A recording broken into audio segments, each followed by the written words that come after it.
Rosé all day. Hi, I'm poet and writer Kay Spivey, and today I want to talk about diversity in writing. Despite whatever I decide to title this is going to be a video. I'm going to try and relate it back to writing, but I also just thought this is the kind of thing I just want to have a wine chat about. Because I feel like people still are like, why do we need diversity in our media? Or like, not understanding what diversity is. Or like, when there's a token character, people are like, well, but there's a token character in this. And I know I have been guilty of that many times in the past. But then also, you keep hearing things where people are just like, why are there so many gay people in this? Or like, why do you need multiple different races? Or why do you need multiple LGBTQ plus people in this? It's just like, gay people hang out together. They don't hang out with straight people because straight people are that much fun. They're very judgy. We're very judgy. I wanted to talk about this like a particular way, which is why I thought I'd have a glass of wine and I'm just gonna talk and hopefully my point will come across well. We'll see at the end. Every other time I've tried to make it like any video using alcohol, I make myself sad, but I think this is gonna be kind of fun. What I want to talk about today is the fact that I have been the token straight friend in like most of my friend groups growing up. This is not to out anybody. This is entirely talking about me. I'm gonna talk in general terms. I'm gonna probably say like all my friends ever. I'm just gonna make it that broad, but I'm talking about like various friends and acquaintances from like elementary school through current life. I just happen to have been friends with a lot of people where as we were growing up, as people were especially getting out of more judgmental or more dangerous situations and getting into much safer spaces, a lot of people were coming out. And I was the oblivious friend. I had no idea anybody I hung out with was anywhere on the LGBTQ plus spectrum. I was, you know, there's that meme of like the dumb straight girls who like basically like catfish lesbians. I have always been that girl. I think the reason that most of my like friend groups were LGBTQ plus is because those people grouped together and I just came across as a lesbian. I don't know, I was always that friend. I was like super clingy with my girlfriends. I was, you know, using the word girlfriend when I just meant friend. I liked to cut my hair really short. I'll try and put a picture in. Like, I had a pixie cut for a long time. I thought it was cute. My mom encouraged me to cut my hair. She let me dye it whatever colors I wanted. So yeah, I had a cute haircut. I hung out with mostly girls. Yeah, super clingy with my friends to the point that my mom actually had like the talk with me. But it was the talk where she was like, just so you know, I'm totally cool with gay people if it happens to be you. Just so you know, you can talk to me. And I was like, wow, that's a weird conversation for my mom to be having with me. I was that oblivious. I have had times where, you know, like you're doing like truth or dare at a birthday party and they're like, I dare you to kiss so-and-so, and it's another girl. Everyone else is always like, ew, and it takes them like a half hour. And I always thought that was the like lamest thing. I was like, yeah, that's fine, I'll kiss them. Like, get up, go over and kiss them. And people always were like, oh, I don't know, I could never see what was so weird about kissing somebody else in a dare. But like, maybe everyone else could and I just couldn't. I was like, yeah, I'll kiss my friend. Like, no problem. On to the next question, you know? And I see now why that would make people be like, But anyway, so I think I probably hurt a lot of people just by being that oblivious. Or like I was saying, like people, once they started coming out, I was pretty much like the last person to know if anyone was anywhere on the LGBTQ plus spectrum. Partly because like people probably didn't feel very comfortable around me because I was so oblivious to the point where I may have said things that weren't totally appropriate, not thinking about it, not realizing what I was saying, like thinking, oh, it's totally fine, just because I was so oblivious to the whole thing. I had to kind of get sat down and like explained transgender, like what transgender meant. And I feel like a lot of people do. A lot of people have to have that explained, but like I was just so oblivious. And like even saying that, like I'm sure a lot of people thought I was very wouldn't have accepted them. And I feel so bad because I know, especially like once I was told, I was just like, oh, like no big deal. We're still friends. I assume we're still friends. You haven't changed. I mean, your identity is now having to click over to something different in my brain, but like you're still the same person. Like you haven't dramatically changed. Or maybe you have, but I still like you, you know? But I feel like I probably heard a lot of people not recognizing when someone was flirting with me, for example, or like saying something that might have been offensive, or like not reading the signs. Like if someone actually a friend from high school kind of had to spell out to me that she wasn't interested in boys. I was talking about some hot guy in a movie, probably like Chris Hemsworth or something, and you know, like, oh, this is so great, and he's like cute, and she was just like, yeah, it's not really anything for me in that, and I was like, what are you talking about? Like, boom, over my head, and she really had to just be like, I like girls, and I was like, since when? I had no idea, I didn't know, okay, like, I'm sorry, there's also this person in the movie, you know, where it's just like, but then like, moved in with a bunch of queer girls, and, you know, went to all the gay bars. When I moved up here, all we did was go to gay bars all the time, and I was the straight person at the gay bars. I had a great time. Gay bars are way more fun. You don't have creepy guys all hanging all over you. You just go dance with your friends, and they get to point out all the cute girls, and you're like, oh, she is cute. Oh, so much fun. I had a great time. Their drinks are also better. Gay bars pour heavier with tastier drinks. It's just true. I guess the point is, the reason so many of my friend groups ended up being somewhere on that LGBTQ plus spectrum is probably because I sort of seemed to fit in with that, and maybe, I like to think, maybe I didn't come across as bigoted, although I'm sure I must have, because when I say people had to spell it out for me, multiple people had to spell out that they're like, I'm not cis and straight, or I'm not cis or I'm not straight, or like any variation thereupon, where I was just like, oh, cool. I had no idea. I'm sorry. Like, sure there were signs, maybe there weren't. I don't know. I wouldn't have seen them. I didn't see them. Everyone else in the group probably did, because they all group together. Like, you don't see a token gay friend in most straight circles, because again, we tend to be very judgy people, or very stupid.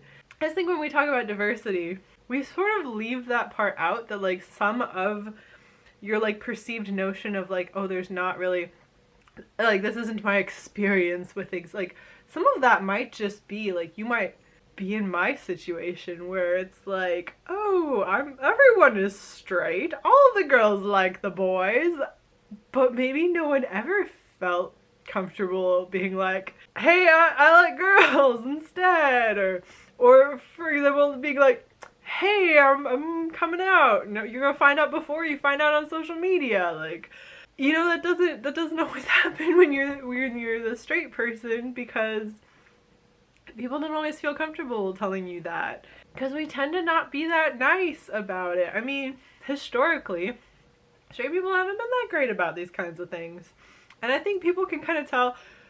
I mean, me hanging out with girls who liked girls probably didn't help everyone thinking I was a lesbian case. Fair enough. Totally cool with that. So like when I was writing my story circuit, I created a group. Like, all the wizards are in the LGBTQ plus spectrum. We have a queer gender person. We have like a pansexual and bisexual guys who are together. There's a gay guy, and there's a straight guy. And I was like, he could also be queer, because, you know, it makes more sense, honestly, for someone to be there. But I almost wanted someone who represented me in the group, where it's like the token straight friend, where they're just like, yeah, they hung out with everyone, and yeah, they totally like could have been, I could have written them as also gay, but I just, you know, having a token person who's a straight person, I thought was kind of funny too, because you don't see that in a lot of media, even though in my experience it happens a lot more often.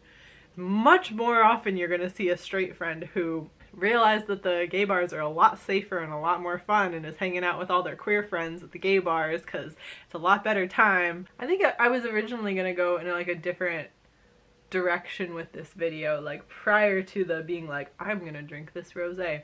Prior to that time, I was like, what we really need to talk about is like the fact that mostly white male professors have traditionally taught college, and you know what white male professors really like? White male writers, straight white male writers. And so, like, you know, controversial opinion, is the love song of J. Alfred Prufrock actually good? Or do a whole lot of elderly white male college professors just strongly relate to it? Food for thought. Think critically about some of these things. Like, sometimes you read a whole bunch of crap, you read a lot of Hemingway, and then you're just like, what if I don't think he was that good? What if I read Jack Kerouac and was just like, this book though is crap? Like, yes, it has some of the best lines of all time, and I'd already read all those lines. And then they repeat over and over and over and over and over and over and over again. Nothing happens in all of what the frick is that book called? The Road? Oh my god, it's not a good book. It just isn't. And people will just go on and on. You're like, yes, it does have some of the best individual lines of all time. He could have been an Insta poet. He'd have done great that way. Started the whole movement way back when. It's only short little lines. The book itself is crap. I also used the love song of J. Alfred Prufrock. You know what? Howl, the reason that we all know about Howl and it was so popular is because it was used as evidence in an obscenity trial. That's why I love Howl. I really like Allen Ginsberg. Yeah, I mean, I'm a fan of Howl, but like, is it good? Or do a lot of elderly white college professors really like it?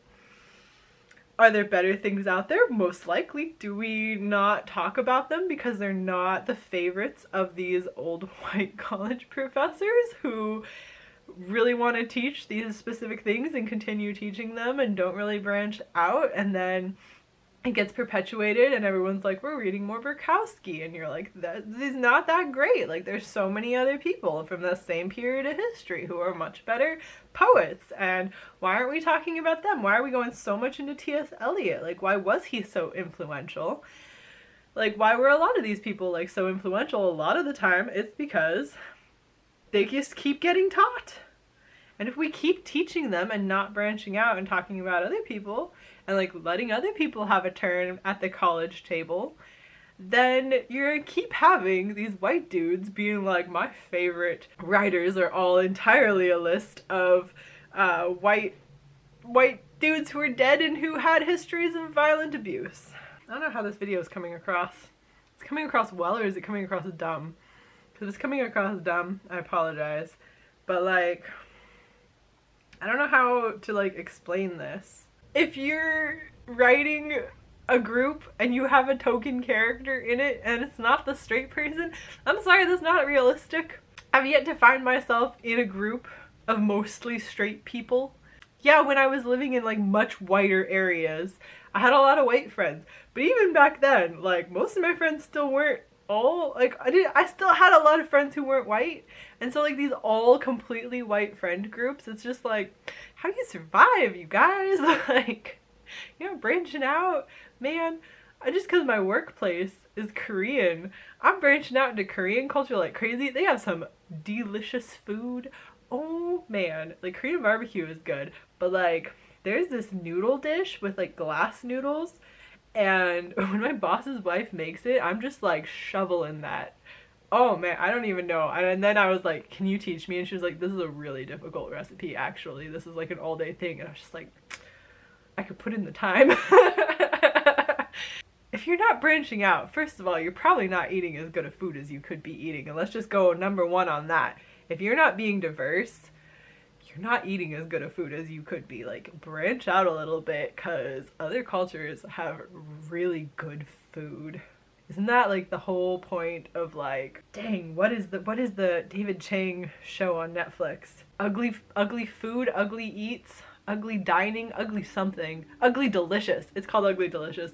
The whole point of that is like, Other cultures have some good food. If I finish this, the video ends. Let's just be honest. Y'all don't know. I remember when being gay was becoming like trendy and okay, and like a lot of celebrities were coming out.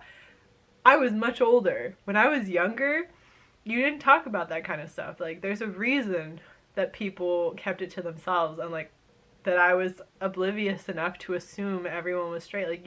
Yeah, I watched some Will and Grace, but like that was it. There was like Rosie O'Donnell and then Will and Grace, and people would make a point of being like, yeah, but the actors are straight in Will and Grace. Like, they're just acting. And that was a big deal. And Rosie O'Donnell being a lesbian was not okay. And then Ellen came in, and I know there's a controversy going on with Ellen, and I don't know enough about it to really weigh in, but a lot of people are making some very good points about it, in that like she's not really like the boss. She's more of the talent on her show. Like, her name is on it, but like she is just the figurehead, and that this is kind of more like all the things people are talking about are more a problem with like the Hollywood industry, that this is a very normalized thing. It's not like you're coming to a business and like she owns the business particularly and like invited you personally. Like this is just like you're all part of the talent, you know? Like people are pointing out like really well that like it is different. Like, people are talking about things in like one way, but this is more of a problem with Hollywood than it is with Ellen DeGeneres, and I don't know enough about it. I don't know if I can weigh in.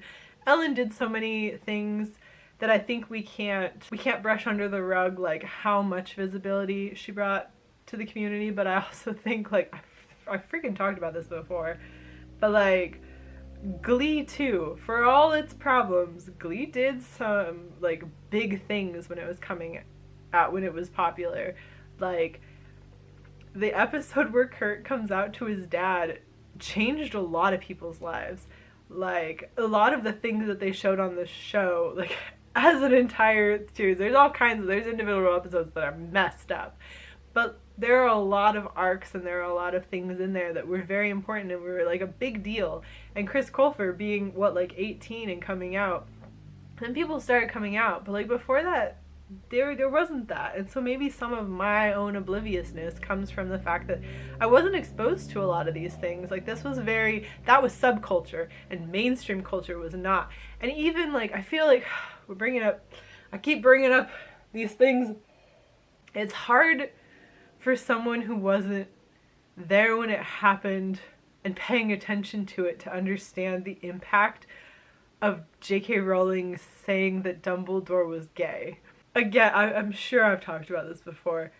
The fact that like it wasn't enough and it isn't enough, and she's had all these other problems since then, but at the time it was said, that was something that was so like wouldn't have been okay, but the series was so popular that people then were forced to accept that they cared about a gay character. Like, people who would never ever have were forced to at that time.